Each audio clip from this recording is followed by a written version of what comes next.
Respondendo mais uma questão, agora a questão de número 129 do caderno amarelo D, que vai envolver a química e a física. Você vai entender por que vai envolver essas duas áreas do conhecimento. Por vezes o Enem faz uma mistura de conhecimentos para ficar mais complexas as questões e para testar os candidatos. Pronto, a questão 129 vai pedir por que devemos tirar os objetos eletrônicos para passar num leitor de raio-x. Por exemplo, se você está no aeroporto, você precisa de retirar os objetos eletrônicos para que o leitor consiga verificar se tem alguma massa, algum complexo marcante bem grande envolvendo substância orgânica, que pode ser droga, por exemplo, ou outro recurso, ou mesmo objetos metálicos perfurantes. Ou seja, tudo isso vai precisar de retirar os objetos eletrônicos para que aí sim consiga-se ter esse resultado, consiga-se avaliar o conteúdo de uma bagagem sem necessariamente ter de abri-la.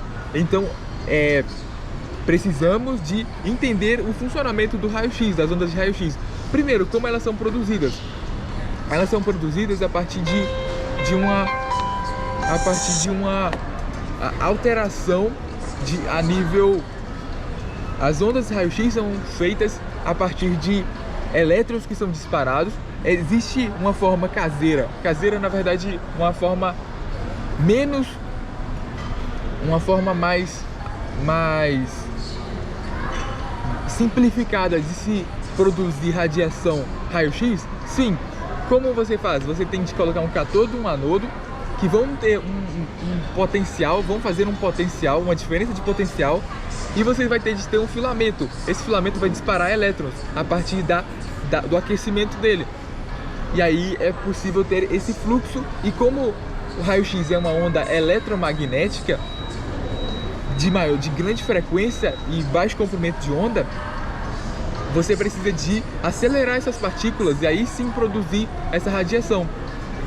Então é isso, um aparelho pode fazer isso, é um circuito que tem essas características.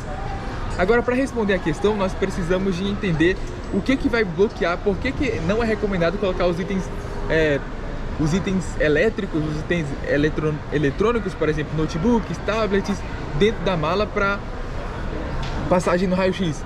Não é importante porque a fórmula para avaliar a absorção das ondas raio-x vai envolver a espessura do material e o tipo de metal. Por exemplo, vai existir que a intensidade absorvida vai ser igualada a um log cujo expoente, cuja base é o número neperiano,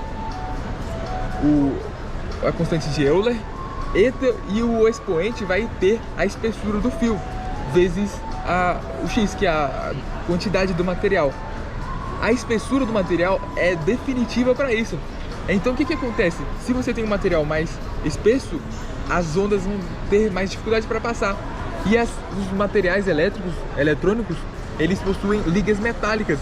E ligas metálicas, elas são muito concentradas. As características da ligação metálica é o seguinte: temos ilhas contendo cargas positivas, enquanto que o mar os elétrons eles vão ser partilhados entre os metais. Essas ilhas elas vão ser os elementos químicos, os metais propriamente ditos, mas as suas eletrosferas vão ser compartilhadas. Então vão ter vários níveis energéticos, vários orbitais, que os elétrons eles vão ocupar mais de um orbital ao mesmo tempo. Então vai ter uma variação. Ao invés de ser digital, vai ser uma forma fluida de transição. Não vai dar para precisar. Esse elétron vai estar nesse orbital nesse momento. Não dá para precisar isso, porque está tudo embolado. É tipo um mar.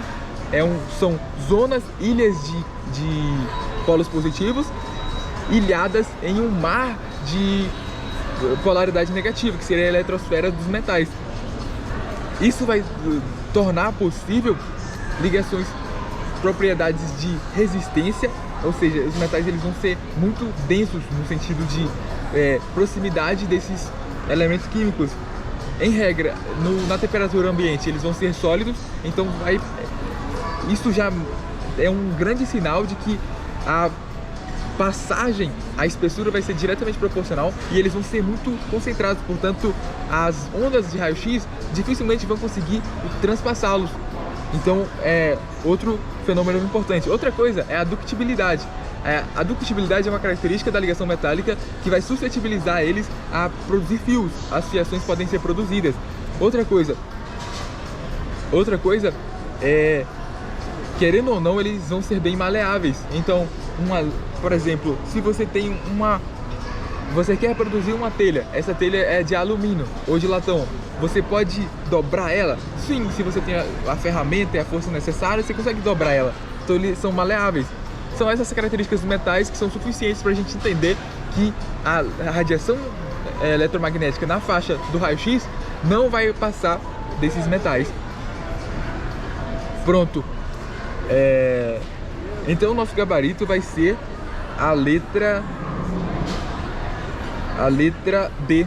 Os componentes mais densos não vão ser transpassados pela radiação, pelo raio-x, nem absorvidos. Como eu disse, é mais difícil de absorção. É de difícil absorção. Esse é o nosso gabarito. Então é isso, pessoal. Fiquem atentos às próximas questões.